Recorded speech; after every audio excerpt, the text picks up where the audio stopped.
How does a company get to $1 billion in revenue without ever taking a dollar from investors? In 2020, a former Google and Meta engineer named 𝐬𝐮𝐬𝐿 started a company called 𝐟𝐨𝐫𝐾. By 2024, it was making more than $1 billion a year, with roughly 100 people, and it had never raised a cent. Its best-known competitor raised well over $1 billion from investors and ran a much larger team, while reportedly making less revenue that year. Every dollar Surge spent came from a customer, not an investor. So how do you pull that off? Starting from your very first dollar. It comes down to one number, and a few more you can check yourself every week. In this video, I'll show you what they have to hit at every stage from your first dollar to $1 million a year. So let's start with the number itself. Break-even is the point where money coming in each month covers everything going out, with a little left over to grow. These days, a 1 to 3 person AI startup can usually cover itself on $8,000 to $25,000 a month in recurring revenue. Recurring revenue is just the money customers pay you every month to keep using the product. Once you pass that line, the business covers your pay, the software, and the computers that run it, and still has money left to grow. One company got there at $12,000 a month in its 7th month. The founder did 2 boring things to pull that off. He paid himself almost nothing early on, and he had customers pay for a full year up front instead of month to month. The number used to be a lot higher. 3 years ago, that same small company needed $30,000 to $80,000 a month just to cover itself. A big reason is that AI got a lot cheaper to run. Stanford's AI index found the cost of asking a GPT 3.5 level model a question dropped more than 280-fold in about 2 years. That doesn't make every AI company cheap to run, but it does lower the bar for a small software company trying to cover itself. So today, a lean AI startup can get there on a lot less than it used to. But break-even isn't a fixed number. It climbs as the company grows, and at each stage, the numbers behind it change. Picture the company at 4 points. Your first dollar, $10,000 a month, $50,000 a month, and $1 million a year. At the very start, you don't pay yourself for the first 3 to 6 months. Almost every dollar that comes in has to stay in the business. You keep your total spending under $1,000 a month, and you keep at least 70 cents of every dollar after what it costs to run the product. One founder kept total spending at $800 a month until revenue passed $3,000. Keeping it that low early gave the company room to keep going. At $10,000 a month, the numbers get tighter. Your costs stay under $4,000 a month, so more than half of what comes in is profit. The share of customers who cancel each month, what founders call churn, stays under 5%, and you collect at least 70% of your money a year up front, instead of waiting for it month by month. The next step is where the company finally starts paying you. At $50,000 a month, you pay yourself a proper wage, $8,000 to $12,000 a month. You keep at least 65 cents of every dollar after costs. And you grow 15 to 20% a month, which turns a $50,000 month into $60,000, then more. At $1 million a year, your costs can run $25,000 to $30,000 a month. By now, the customers you already have need to spend more this year than last year, even if you don't add a single new one. Get that right, and the company keeps growing without you chasing new customers every month. But none of these numbers help you if you can't see them clearly. And that starts with how the company is set up on day one. The founders who run this well tend to get the boring setup right away before they have any revenue at all. A company like 𝐸, for example, built something for exactly that moment. Qualifying startups can apply for a free Delaware incorporation right inside 𝐸 in a few minutes without ever leaving the application. It's attorney reviewed, and banking and cards are live as soon as you're set up, even before your EIN. So the company starts with clean books and one place to watch every number, instead of a cleanup job later. Links in the description if you want to check it out.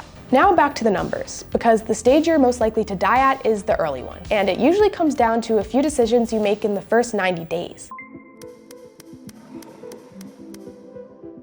A founder makes a handful of choices that decide whether the company can ever pay for itself. Most of them feel small at the time. A couple of them are super important. The first is how you get paid. You can bill customers month to month, or you can ask them to pay for a year up front. Month to month feels easier, and it's the choice that closes the door most often. When you bill monthly, your costs hit the bank today, but the money trickles in over the next year. So you can be growing fast and still run out of cash, because your bills show up before your money does. A founder I know launched with monthly plans only. He hit $90,000 a month in revenue quickly, which feels like winning. But 8% of his customers were canceling every month, and that slow leak ate every new dollar he brought in. By month 8, he couldn't even cover his own $6,000 paycheck, so he had to go raise money he never should have needed. If he'd asked for a year up front from his first customer, he'd still own the whole thing. So the decision that keeps the door open is collecting up front from day one. The second is watching churn every week, not every few months, so a leak doesn't become a flood before you notice. And the third is never pricing below what it costs you to serve a customer, just to win more of them. When a company that should have funded itself ends up needing investor money anyway, it's almost always one of these three. Payment timing kills most of them, catching churn too late is right behind it, and underpricing marketing comes third. The cost of the technology usually isn't what kills these companies anymore. It's how the money moves, not how much it costs to build. Get those right, and you can run the whole company off a handful of numbers.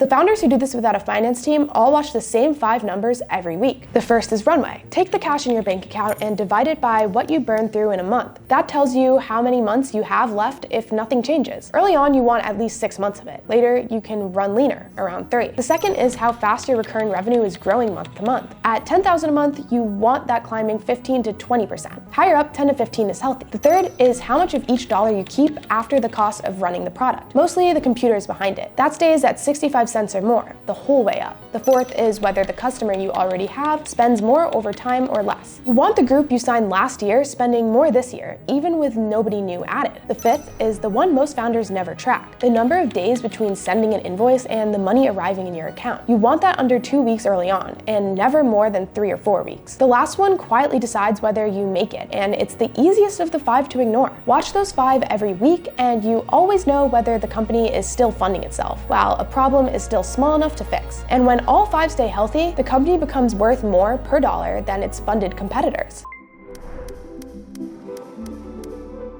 For years, people assumed the funded company was the more valuable one. The more it raised, the higher its value. That stopped being true. When a buyer looks at a company, they pay some multiple of its yearly revenue. A multiple just means how many dollars they'll pay for each dollar the company makes in a year. Past about $1 million a year in revenue, the self-funded company now earns a higher multiple than the funded one at the same size. Buyers pay around $6 to $10 for every dollar of revenue at a clean self-funded company, against 4 to 7 at a funded one the same size. It comes down to what's underneath. A self-funded company's numbers are clean, the profit holds up, the customers stay, and there's no pile of investor money burning in the background. A funded company at the same revenue often carries heavy spending it has to keep up, and a stack of investor terms a buyer has to pay off first. The clean one is easier to buy, and buyers pay up for that. And the point where the self-funded company pulls ahead is arriving earlier than it used to. 3 years ago, a company had to clear about $2 million a year before it was worth more per dollar than a funded rival. Today, that crossover happens closer to $800,000 to $1 million in a quarter.